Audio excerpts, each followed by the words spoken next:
House will come to order.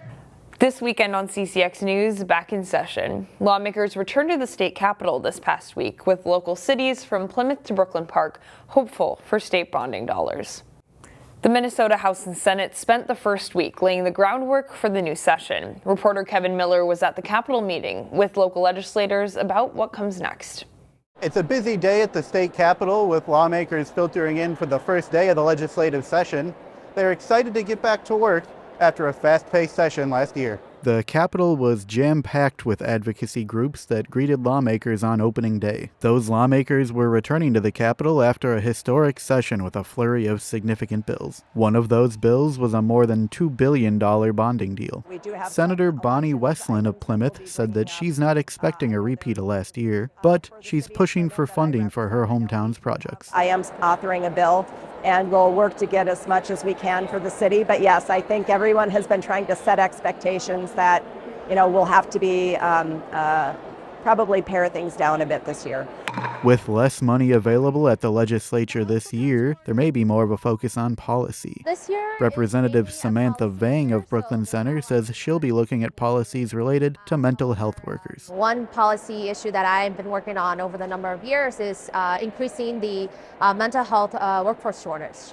So especially like many workforce shortage issues, there's also not a lot of BIPOC providers.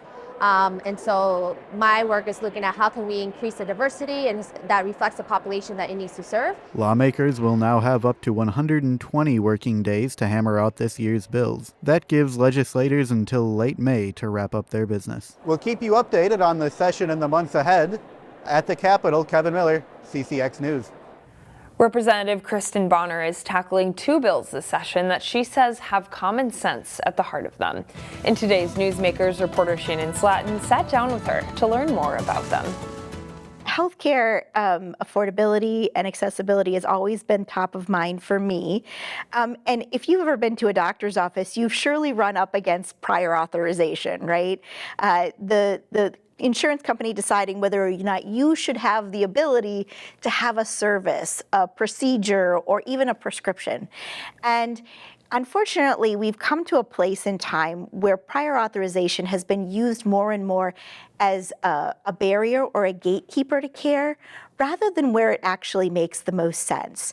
And this bill targets specifically those areas where there's a high degree of acceptance on prior authorization, where more likely than not, an individual would receive that care and would be authorized to get that care. Such as? So it could be any number of procedures and minor things. Mostly it applies to preventative care. And that's where we want to spend most of our focus. But really what it's saying is, if this is a preventative measure that could prevent someone from getting more ill or sicker, that we want you to be able to not have to bump over those speed bumps or those barriers. And it just doesn't make sense. What often happens with that is it delays the care, it could make the condition worse, it could prevent a necessary surgery or something in a more urgent situation, and we certainly don't want that to happen. So this bill is really about common sense reforms to make sure that people are getting the care that they deserve. Meanwhile, students from Cooper High School are speaking up. Some testified at the state capitol, saying they want to see school resource officers return to their school. Me, as a Black teen woman in high school, safety is an important factor in my life. I love to be able to walk into my schools and feel safe and know that there are SROs present who are watching me to make sure that I am safe constantly throughout the day until I leave out that building. I think everyone knows and can agree that police officers in schools should be about breaking down barriers, if that's race or gender or whatever it may be. But I think it's about community building. Representative Cedric Frazier of New Hope is chief author of the SRO bill, which aims to restrict prone restraints in schools, the type that killed George Floyd. His new bill aims to eliminate confusion created by legislation approved last year, causing departments to pull their officers out of schools. But some questions remain. Brooklyn Park Police Chief Mark Bruley says some language in the new bill could be counterproductive. Taken literally, this language would require every known criminal violation to result in charges and the youth being sent to the criminal justice system. This is in complete opposition to the historical success that SROs have had by circumventing the criminal justice system and working with school administration to get better outcomes for our children. Amendments to provide extra clarity to the SRO legislation are currently being considered in House committee hearings. One Republican amendment to bring SROs back failed this past week on a 9-6 committee vote. The city of Golden Valley may be done policing trees for the invasive emerald ash borer insect.